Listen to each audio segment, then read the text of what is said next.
Welcome to Invisible Tears. I'm Amanda, one of the co-hosts of Invisible Tears, and today I am here with Drew, one of our other co-hosts. How you doing, Drew? Good. How are you doing today? Doing good, thanks. And of course, we're here with Jane, our host. Jane, how's it going? I'm doing good. How's it going with you? Doing pretty good. Can't complain. Can't complain. We've all been pretty busy though. Yeah, we have been crazy. So today we're going to cover the case of Jessica Briggs, her murder.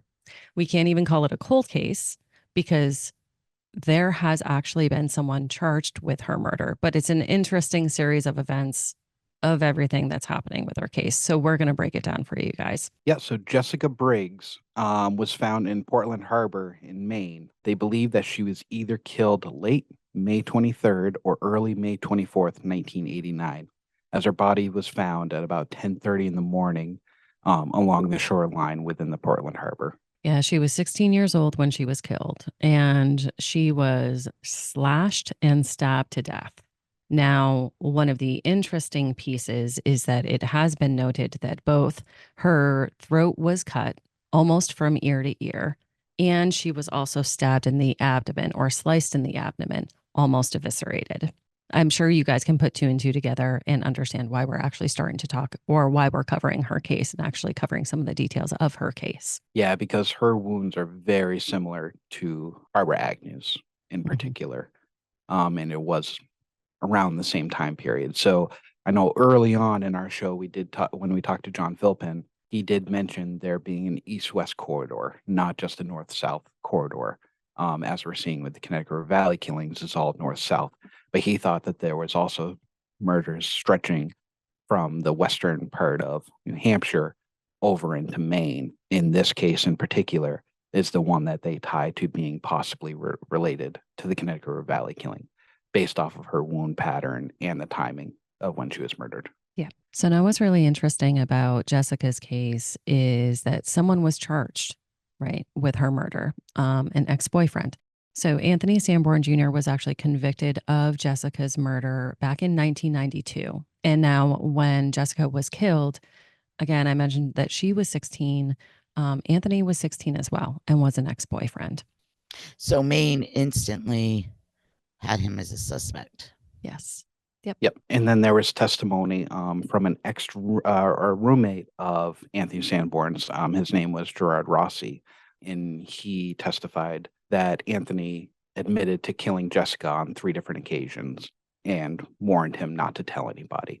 And then there was also a second witness, Hope Cody, who came forward and said that she heard that the night of Jessica's murder, she heard her voice along with another girl's voice. And at the time, she had also said that she witnessed Anthony stabbing her 11 or 12 times. Now, the interesting thing is Anthony Sanborn was let out of prison in 2017. Yes. Based off of the testimony from Hope Cody, where she came out and admitted that she gave a false statement. Mm-hmm. Yeah. Yeah, but it wasn't like she just gave false statement. There's so many things that the prosecution and the authorities did in this case that was just so not only legally but morally wrong. They had interviewed her at least 10 times extensively.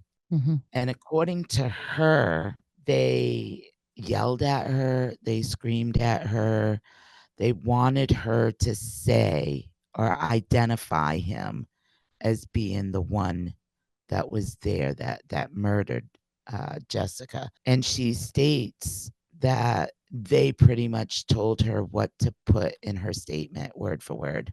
Yeah, unfortunately, you hear about situations like that happening a lot, just with investigators being so tunnel visioned on a suspect that some sort of and type of like coercion happens. Yeah, her exact words were, they basically told me what to say.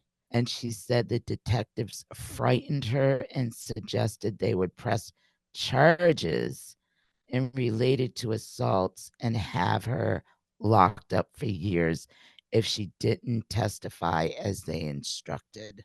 Those were her words. Wow. So she did ultimately recant her statement. Yeah.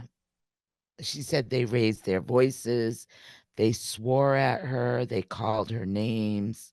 So yeah, they pretty much made her say what she said in court and the written statement when he was convicted. Right. And then in 2017, she recanted everything. She felt guilt and she wanted to come clean with exactly what happened, what the detectives did to her, said to her, made her do.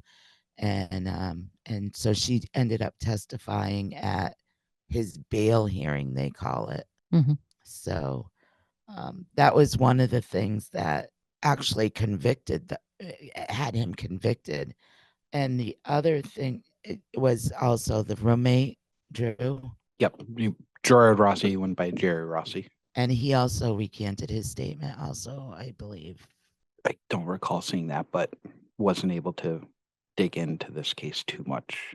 Not as much as other ones, unfortunately. I know when after he was convicted 25 years later is when they granted him a bail hearing. And during the hearing, they mostly focused on that Hope Katie and her testimony in 92. And there wasn't any forensics, there wasn't any DNA. Yeah, no murder weapon was ever found. No. And he tried to declare his innocence all these years. Mhm. He said he was innocent. And during that hearing, the detectives denied wrongdoing, like a lot. There was 2 detectives. There was Detective Daniels and Detective Young, because they also failed to release some records to his defense team. That was another thing that was brought up in this hearing for his bail. It just seems funny. He's let out on bail, but it doesn't have a new trial. I haven't found a new trial. Right. I haven't found where they're scheduling a new trial. He's not been exonerated. They've never dropped the charges against him. Just really, really, Maine is so unique with trials, with the way they investigate, with their lack of information, with the lack of information to the press. They're unique. Yeah, they are. I find it extremely odd that he was convicted. He served 25 years. He is now out, but he's not exonerated. He's still convicted with that murder. Yeah. I mean, he was released on $25,000 bail. They imposed standard conditions, no alcohol, no drugs.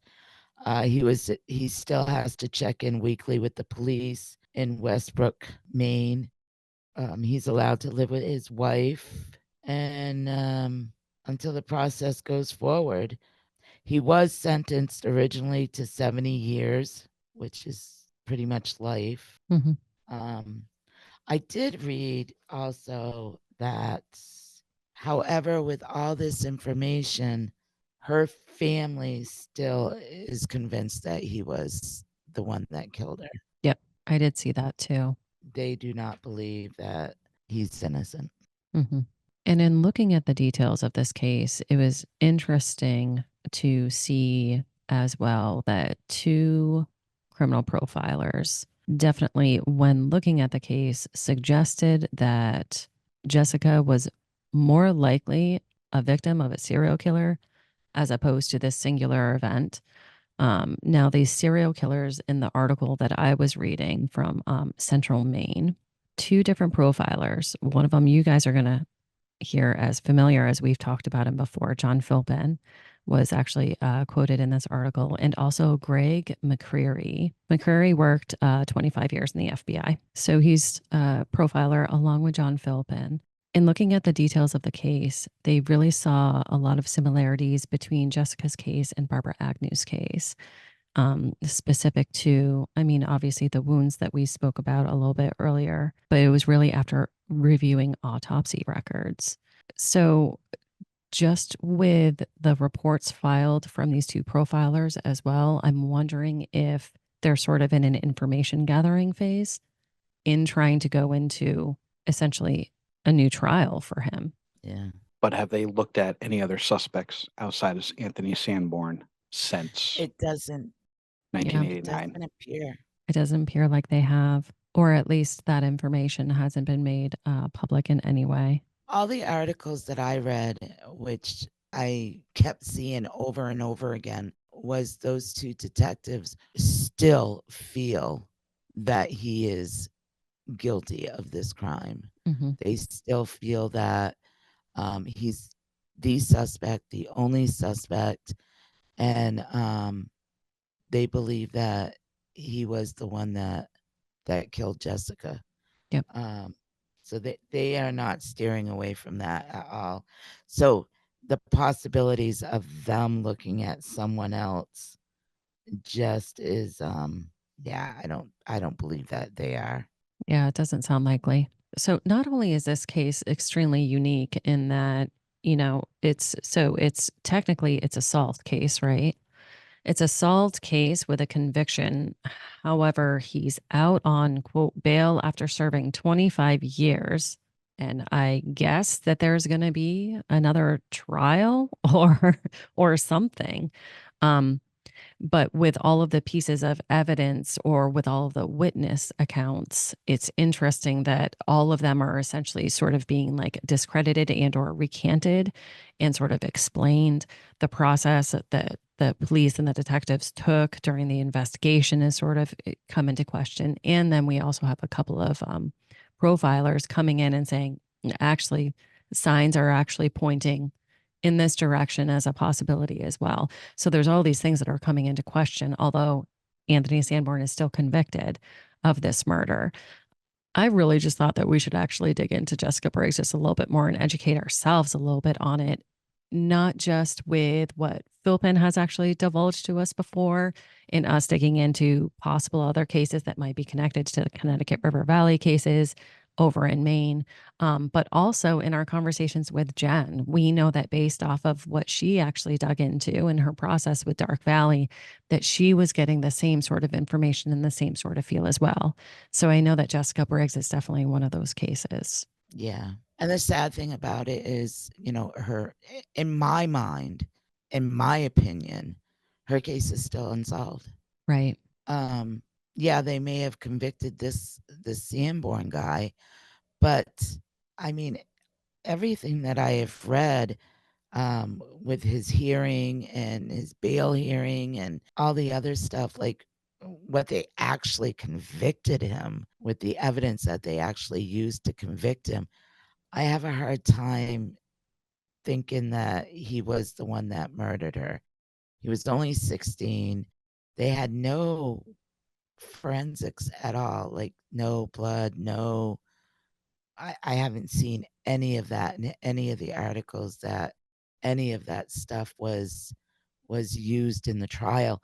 All I see is witnesses, and now not just one, but a few of the witnesses have come forward and recanted their story, and said that this is how I was interviewed, and this Hope Katie, her parents actually came forward too, and was quite angry that they took their daughter in the room and interviewed her for hours without them even knowing.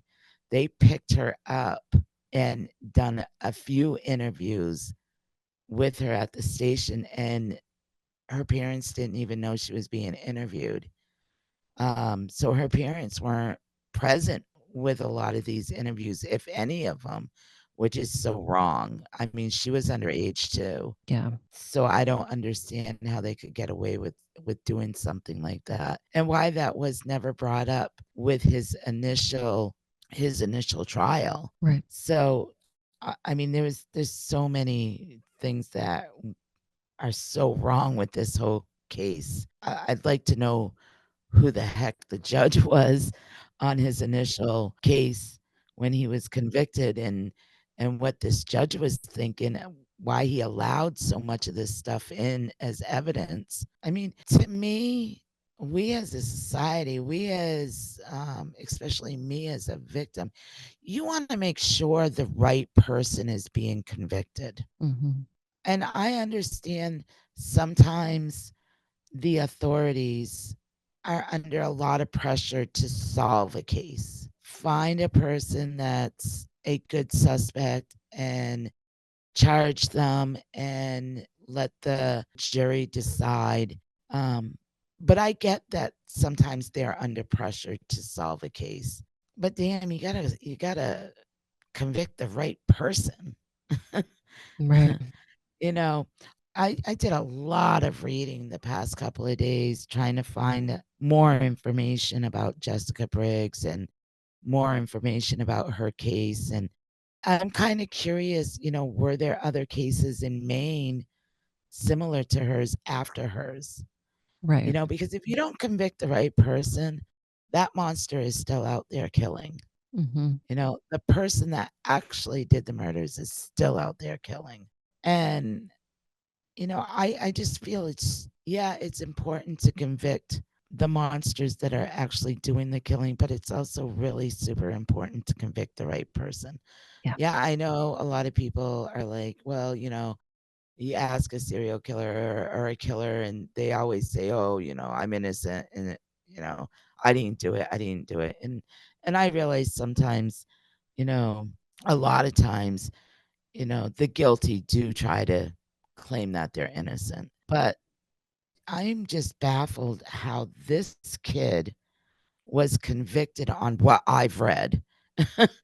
Of what I read, if I was on that jury, I don't know that I would have convicted. I would have needed more evidence. Um, but evidently, I don't know. I can't really judge. I wasn't on the jury. I wasn't in the courtroom during this trial. Right. But what I'm reading now, it's hard to believe that they convicted this kid on what they had Right. of what I'm reading. And he was only 16, and he served 25 years Yeah. in prison for something he very most likely did not commit. And I can understand the family because of course you want to know that who did this to my daughter, and you want to see justice. And when you got the authorities and the detectives sitting there and they're totally convinced that it's him, and they sit there and they convince the family that it's him, I can totally sympathize with the family and what they've gone through and what they possibly had to go through in the courtroom.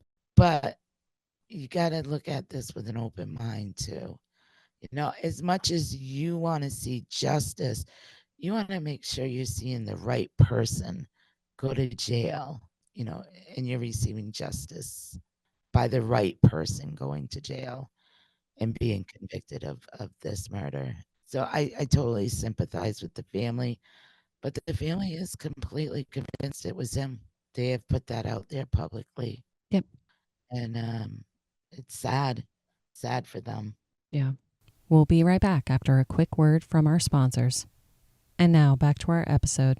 Yeah, so as far as ties, Jessica Briggs to the Connecticut River Valley, there are some things that, lend credibility to that, such as her neck being slit and her abdomen being slit too.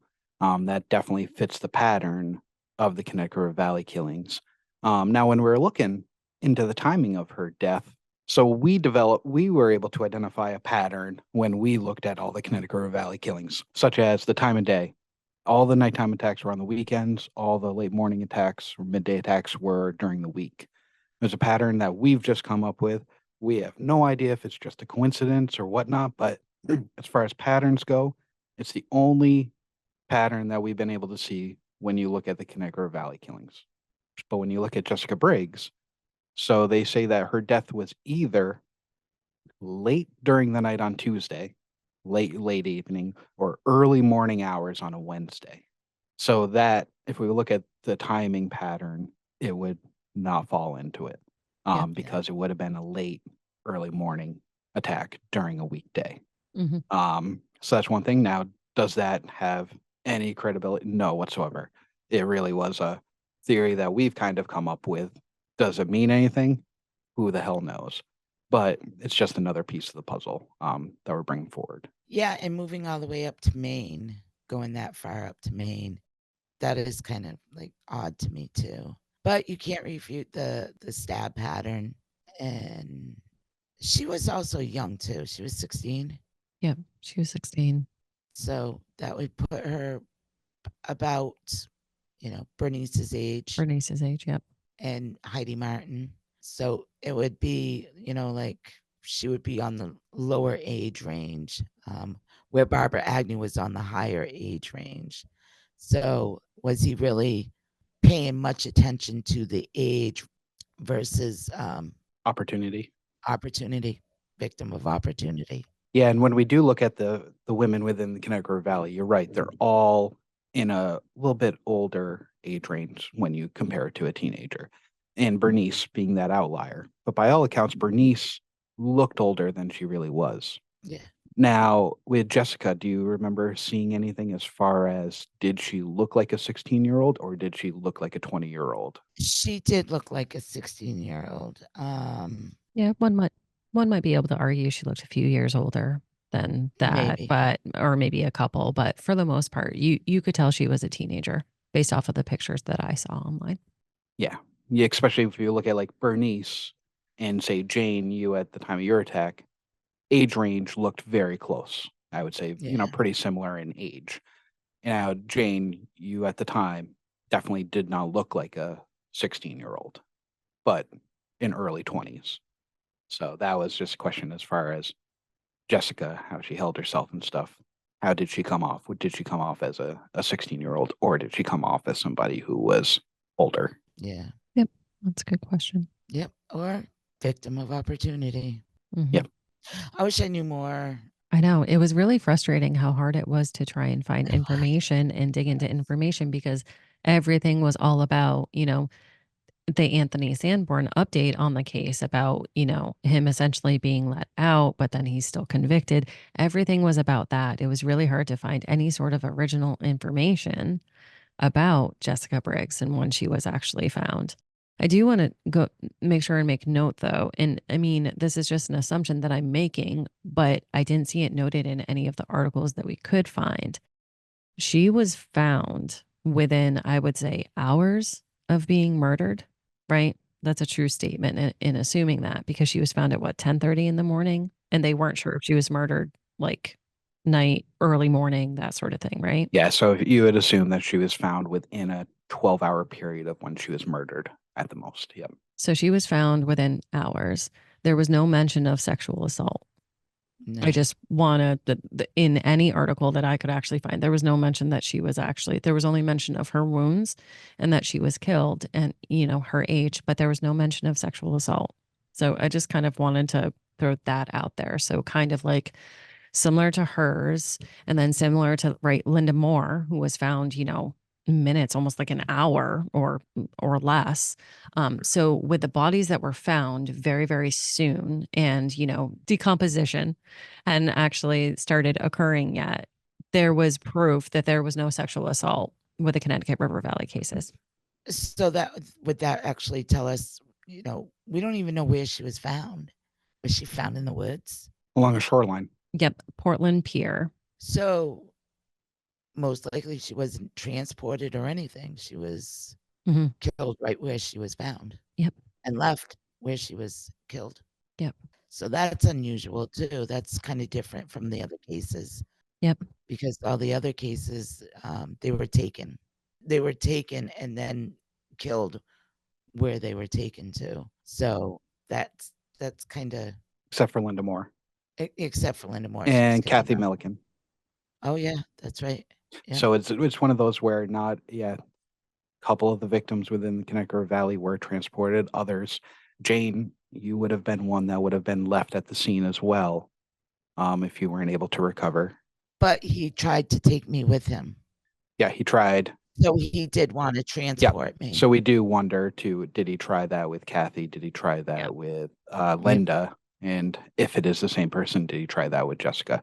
So yeah, as far as the no sexual assault and the stab pattern, those are, the two pieces that do kind of line up with the Connecticut River Valley killings. And as far as the transport versus non-transport, we do have examples of both happening. Now, whether that was due to lack of being able to transport them or not, that's a question that's still up in the air.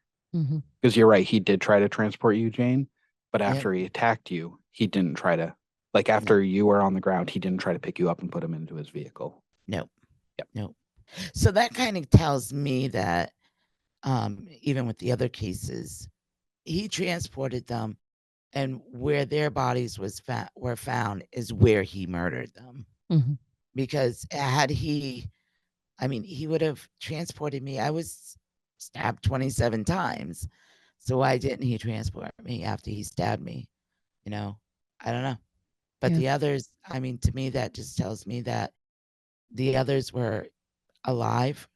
He transported them and then killed them where they were found. My opinion. Right, because Jen wasn't able to find any evidence, at least that was where the bodies were found, that that's where the killings happened. But there wasn't also any evidence to kind of say they were killed and brought there. It was just due to the timing, there was unable to see if that's where, the altercation took place and whatnot. Yeah. Yep. I'm definitely going to continue to dig with this. I want to know more about her, maybe try and contact family. There's not a lot of coverage on this. I know Jen did a little bit. Did she do a little bit with Dark Valley? I know she has mentioned it to us. I don't think on Dark Valley. I don't think she mentioned anything on Dark Valley. I think she only mentioned something to us when we were interviewing her and in our conversations with her. And John Philpin mentioned her when we interviewed him. Yep. So we're going to try and do some more digging with Jessica Briggs. Again, this is how we get our info. If anybody out there knows anything about her, knows anything about her case, something that we should be talking about, email us, message us. We would love to know more about Jessica Briggs. You guys help us out in the past. Maybe you'll help us out again. Because I mean, I have so many questions with so many things with this case. And I'm hoping that maybe the more I learn about Jessica Briggs will answer a lot of my questions. And the more we learn about her case, not necessarily the case about Sanborn or that hearing or anything like that. Really would like to know more about her and her case. So again, if anybody knows anything about it, I know we have some listeners in Maine, and maybe they can help us out, send us some articles, email us. We'll get back to you, and hopefully we can find out more information to share. I think it's important. I personally would consider her case still unsolved, and I think it's important to get her story out and go from there. I agree. Anything else to add? Nothing from over here. Joe, you did a good job. I loved how you put some of that stuff together, because it makes me ask more questions now too. Right. Yeah. It'd be interesting to know more. So with that, if we're all set, thank you for listening to Invisible Tears. Subscribe, tell your friends about us. Tell strangers. You don't have to be friends with them. Walk up to anybody on the street. Hey, have a listen to this. Go on our Facebook page and like us and share our Facebook page. Find us on TikTok, like us on TikTok, follow us, all that stuff. Instagram, you can find us there. Yeah, Instagram. And YouTube if you want to watch us do this, not just listen to us. Absolutely. Go to YouTube and watch us. Sometimes we make funny faces. I don't know. We do. We absolutely do. Yeah, please help us, follow us, share, subscribe, all that good stuff. So with that, we're out. Thank you all so much for listening to this episode of Invisible Tears. Make sure you subscribe to our podcast to hear all future episodes. Click into our link tree too in the episode description to find and follow us on all our social medias. And it also links to our website, invisible-tears.com, where you can keep current on any events that may be coming up, read more about Jane and the team, and read more about all the Connecticut River Valley unsolved cases. Evil may exist in this world, but we will not let it win. See you next episode.